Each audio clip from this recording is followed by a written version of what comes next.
Interesting and informative. It's 10:39. Right, let's talk about Donald Trump and the deadline, and let's talk to Shiva Mahbobi, former political prisoner in Iran, lives in London. Shiva, hello. Hi there. How are you feeling about some of the things that Donald Trump is threatening?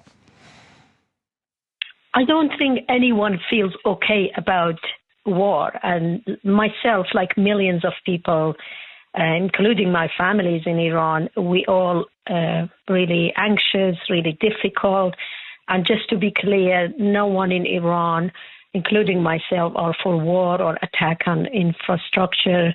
But I think what people forget that this is not a simple war, and people are not just anxious about what Donald Trump is saying. We stuck between the war and the regime that even arrests people every single day. Just yesterday and today, the regime announced on national TV that asked for kids, actually, and people, their supporters, to go and build a human chain.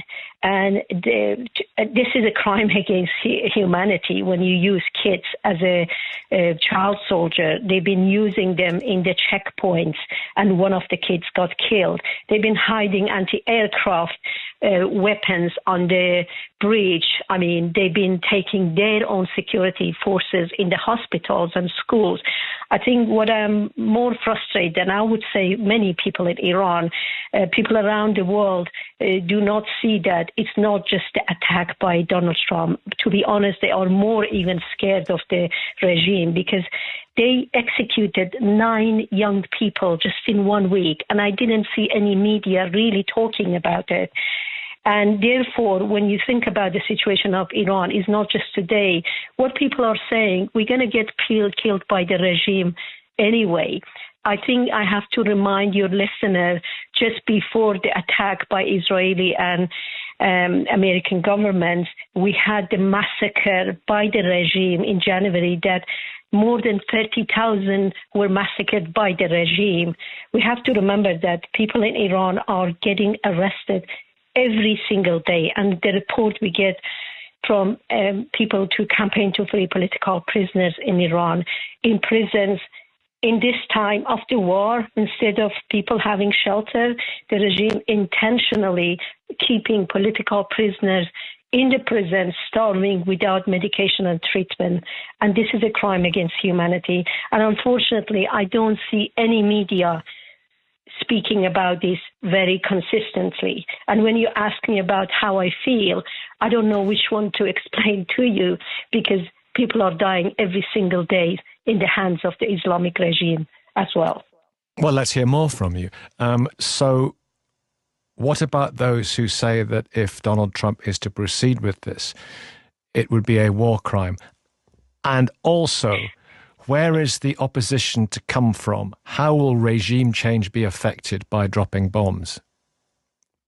No, I'm not saying that regime change happen by bomb drop. Democracy is not going to come to Iran by bomb. People in Iran very clear. Remember, we had war between Iran and Iraq for 8 years, so we are very, very familiar with war, with what war is and how it impacts people. What's happening? We've been asking the international community to actually shut down the regime's embassy, to put IRGC on the list of terrorist organizations, which Keir Starmer refused to do that.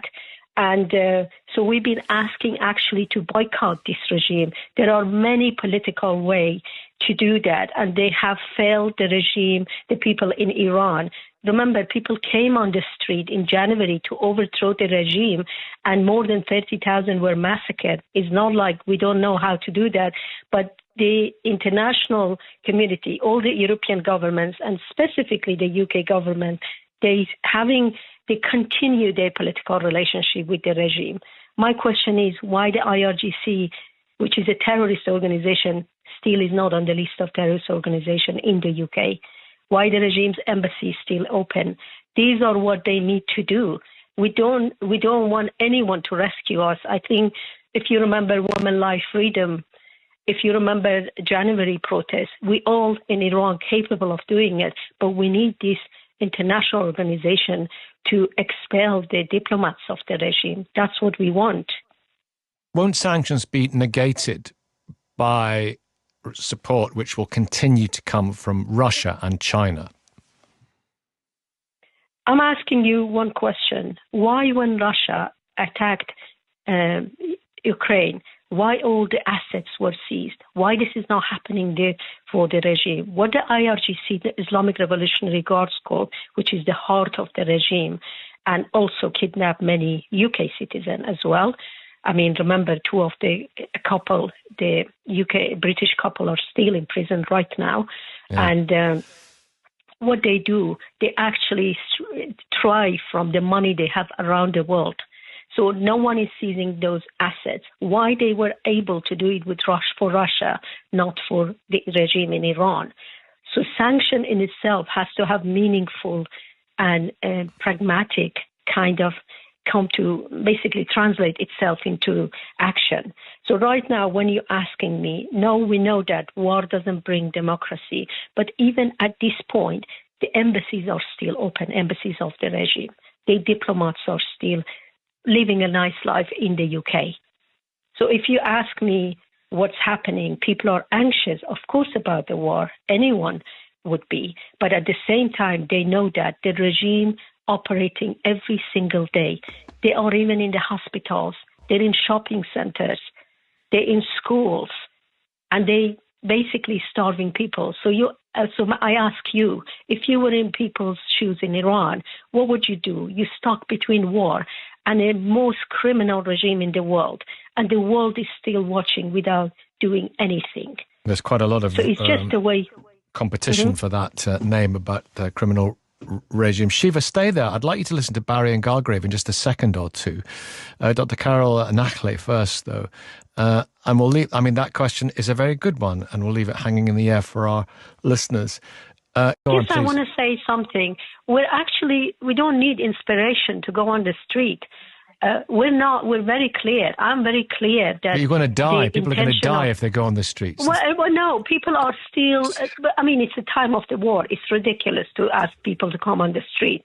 But we have no doubt about the intention of Netanyahu or Trump, and what they want is not for freedom of people.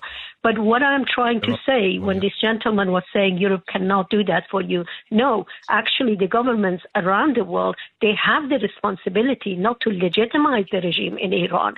That's what they need to do. When the IRGC, is Islamic Revolutionary Guard, who is killing everyone, who kidnapped Greg and Lindsay Foreman, the British couple, and still in prison, the governments around Europe, they have the responsibility to shut down regime's embassy, to expel their diplomats. These are the political tools they can do. They can seize their assets who are using around the world to feed terrorism. So we very clear what we can do, and we went on the street several times. For 47 years, we've been asking the European government... Do you not feel let down by Donald Trump? And he said he would be there to help the protesters in the same way that George Bush said he would be there to help the Marsh Arabs, and he wasn't. No.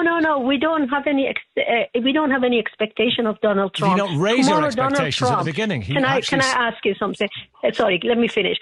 Donald Trump tomorrow may actually have negotiation with part of the regime and stop the war. We know what we want. What I'm trying to say, let's go back to what the European governments, including the UK, can do, and they failed people in Iran by